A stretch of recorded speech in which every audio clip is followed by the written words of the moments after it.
తెలంగాణ ప్రజల సొమ్ము, రైతు బంధు సొమ్ము, భారత్ జోడో యాత్రకు నిధులు కేటాయించారని చెప్పేసి బీఆర్ఎస్ నాయకులు చెప్తున్నారు. నిజమే అంటారా? బస్సు కూడా ఇక్కడ నుంచి ఎందుకు వెళ్ళిందని చెప్తున్నారు. ఒక్క బస్సు పోతే తట్టుకోలేను. ఆ బస్సు ఏమన్నా చాక్లెట్, పిప్పర్మెంట్, కేకు, స్నాక్ అది కొనుక్కొని తినేయడానికి, అది అయిపోయిన తర్వాత మళ్ళీ ఇక్కడికే వస్తుంది. అది ఒక సెంటిమెంట్ కింద. అది కూడా కాంగ్రెస్ పార్టీది కాదు. అది ఆ బస్సు ఎవరి పేరు మీద ఉన్నది ఒకసారి డేటా తీసుకోమనండి.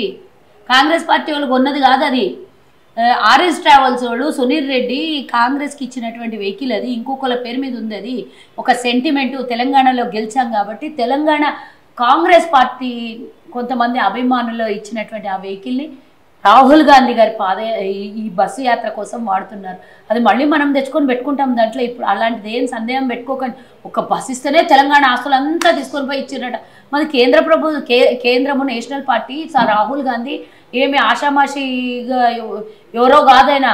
మోతీలాల్ నెహ్రూ చాచా, ఇందిరాగాంధీ, రాజీవ్ గాంధీ, రాహుల్ గాంధీ 5వ తరంలో మోతీలాల్ నెహ్రూ భారతదేశ స్వతంత్రం కోసం ఆనాడే 1000 కోట్లు ఇచ్చి, ఈ రోజు ఉంటే లక్షల కోట్లు అవుతుండే.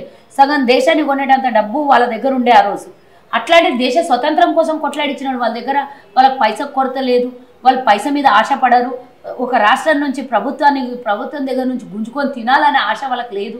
అట్లా ఉండింటే దేశంలో మీరు ఇప్పుడు 10 ఏళ్లలో పరిపాలిస్తుంటే లక్షల కోట్ల అప్పులు చేస్తుండే. వాళ్ళకి అట్లాంటి ఆశలు ఉండింటే ఎప్పుడో దేశం మొత్తం మేమే ఉంటేమే. ఎన్నో రాష్ట్రాలు మొత్తం కూడా నామినల్గా కూడా లేని ప్రాంతీయ పార్టీలు, నామినల్గా కూడా లేనటువంటి బీజేపీ పార్టీ రాష్ట్రాలలో అధికారము ఆనాడే మేము దోచేసుకొని మొత్తం పెట్టే బేడ సదిరేసుకుంటుంటాం. అట్లాంటి ఆలోచనలు కానీ ఆ గాంధీ కుటుంబంలో కానీ నెహ్రూ కుటుంబంలో పుట్టినలో అలాంటి ఆలోచనలు లేవు.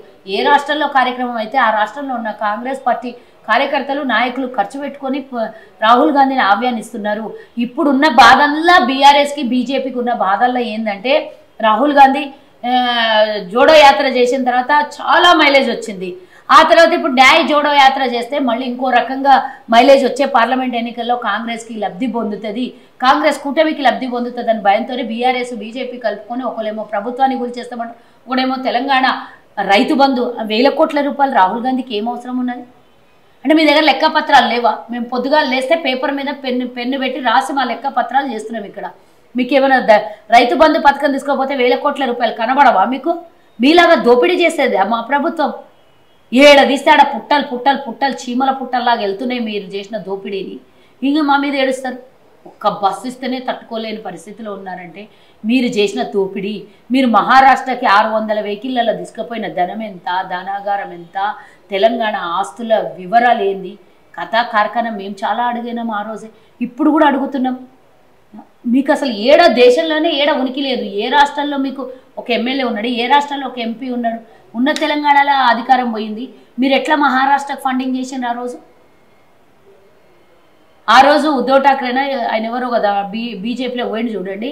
ఆ ప్రభుత్వాన్ని బీజేపీ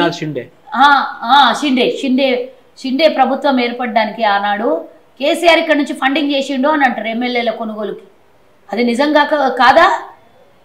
ఆ రోజు 600 బండ్లలో పోయింది తెలంగాణ సొమ్ము కాదు? ఎందుకు పోయినావు ఈ రోజు నా తెలంగాణ సొమ్ము? అది కాదండి. బండి సంజయ్ ఏమంటారంటే తెలంగాణలో బీజేపీకి ఓట్లు వేయకపోతే మీకు నిధులు రాకుండా చేస్తామని చెప్తున్నారు ఆయన. ఇప్పుడు నలుగురుండి ఏం బెక్కినాడ? కేంద్రంలో మీరే అధికారంలో ఉన్నారు. నలుగురుండి ఏమేమి తెలంగాణకి నిధులు తీసుకొని వచ్చిన ఒక్కసారి వివరాలు చెప్తే బాగుండే కదా. అధికారంలో ఉన్న బీఆర్ఎస్కి 9 మంది ఎంపీలు ఉండే, లోక్సభ సభ్యులు ఉండే. కేంద్రంలో అధికారంలో ఉన్న వాళ్ళకి 4 ఉండే. 3 కలిస్తే 13. క్రికెట్ టీము 12 మంది ప్లేయర్లు, ఒక ఎక్స్ట్రా ప్లేయర్లు 13 మంది మీరే ఉంటారు. ఏం చేశారు తెలంగాణకి? తెలంగాణ విభజన చట్టంలో అమలు పరిచినటువంటి ఒక్కటన్నా తీసుకొని రాగలిగినరా మీరు ఇప్పటిదాకా?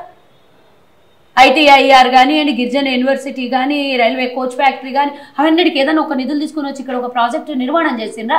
ఇప్పుడు మళ్ళీ మీకు ఉద్ధరిస్తే ఇప్పుడు రాష్ట్రంలో మేమే ఉన్నాం, రేపు కేంద్రంలో మేమే వస్తాం. ఇక్కడ మాకే గెలిపిస్తే ప్రజలు మేమే కేంద్రంలో ఇండియా కూటమి ప్రభుత్వం ఏర్పాటు చేస్తారు. అక్కడి నుంచి నిధులు డైరెక్ట్గా మా తెలంగాణ ప్రభుత్వానికి వస్తాయి కదా.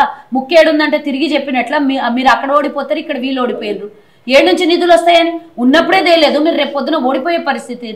గల్లీ మాదే, ఢిల్లీ మాదే. రేపు మీరు ఇంకా మాట్లాడుతుంటే చూసుకుంటే కూర్చొని ఊకున్న కొద్దీ ఉట్టి మాటలు తప్ప చేతలు ఏమీ లేవు. తెలంగాణకి ఏం చేసిందని మీరు మళ్ళీ కొత్తగా మాట్లాడి బండి సంజయ్ నేనన్న పార్లమెంట్లో తెలంగాణ సమస్యల గురించి మాట్లాడడం చూసినావా? బండి సంజయ్ నిధులు తేవడం చూసినావా? ముగ్గురు, ఒక కేంద్ర మంత్రి ఉంటాడు, ఇంకా అదనంగా 3 ఎంపీలు ఉంటారు. ఒక్క రూపాయన తెలంగాణకి ఏమైనా తీసుకొని వచ్చిండ్రా ప్రత్యేకంగా? ఇప్పుడంటే మళ్ళీ అందరు వీళ్ళకే ఓటు వేయాలనంట. బెదిరిస్తున్నా ఏమి తెలంగాణ ఓటర్లకి? బెదిరిస్తే భయపడరు. ఇది ఉద్యమం చేసిన గడ్డ. ఇది మిమ్మల్ని తరిమి కొట్టే పరిస్థితి వస్తే జాగ్రత్త, నోరు అదుపులో పెట్టుకోండి. అయితే కేసులు, లేకపోతే నోరు అదుపు పెట్టకపోతే వాతలు 2 పడతాయి. చూడండి. నమస్కారం.